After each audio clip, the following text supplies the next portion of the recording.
দ্বিতীয় যমুনা ব্রিজের জন্য ইতিমধ্যে পার্লামেন্টে 5 ধরনের দাবি উত্থাপন করা হয়েছে। 5টি দাবি উত্থাপন করেছে এবং আমার জানা মতে 4টি দিয়ে লেটার দেওয়া হয়েছে। একটা আইসে ঘাট থেকে দাবি করা হয়েছে দ্বিতীয় যমুনা ব্রিজ, সারিকান্দি থেকে দাবি করা হয়েছে দ্বিতীয় যমুনা ব্রিজ, আবার ফুলছড়ি থেকে আমি দ্বিতীয় যমুনা ব্রিজ দাবি করেছি। আমাদের সুন্দরগঞ্জের 1 আসনে এমপি মহোদয় তিনি বালুচি থেকে যমুনা ব্রিজ দাবি করেছেন, আবার এক এমপি সাহেব আবার রৌবাড়ি থেকে যমুনা ব্রিজ দাবি করেছেন।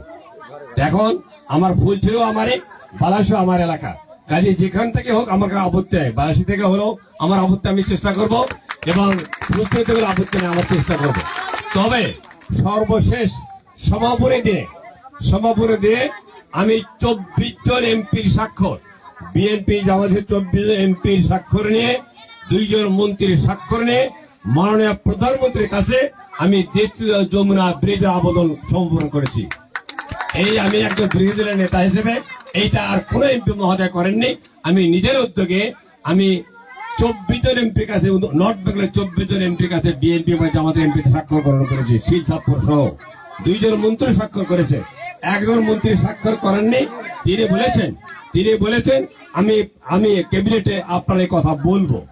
এই জন্য আমরা আশা করছি যদি আমরা বালাসিয়ার ফুলছড়ি অথবা গাইবান্ধাবাসী ঐক্যবদ্ধ ভাবে আমরা একটি দাবি করতে পারি, তাহলে যমুনা ব্রিজ এই গাইবান্ধা জেলার মধ্যে হবে ইনশাআল্লাহ। আর আমরা যে মারামারি কাটাকাটি করি, কখনো আমাকে ফুলের মালা, কখনো আমাকে জুতার মালা দেওয়া হচ্ছে, অথচ এই দাবি করা হয়নি। এটা কিন্তু ফুলছড়িবাসীর জন্য একক দাবি নয়, নর্থ বেঙ্গলের একক দাবি। কাজে বৃহত্তর স্বার্থের ক্ষেত্রে ক্ষুদ্রতর স্বার্থ অবশ্যই ত্যাগ করতে হয়, তাহলে আমাদের এলাকার উন্নয়ন হবে। এই ব্যাপারে আপনারা সজাগ থাকবেন, সচেতন থাকবেন, ঐক্যবদ্ধ থাকবেন। ইনশাআল্লাহ পার্লামেন্টের বাইরে আমি আমার সাধ্যমতো বিরোধী দলের এমপি হিসেবে দ্বিতীয় যমুনা ব্রিজ গাইবান্ধা জেলার মধ্যে করার চেষ্টা করবো ইনশাআল্লাহ। আসসালামু আলাইকুম।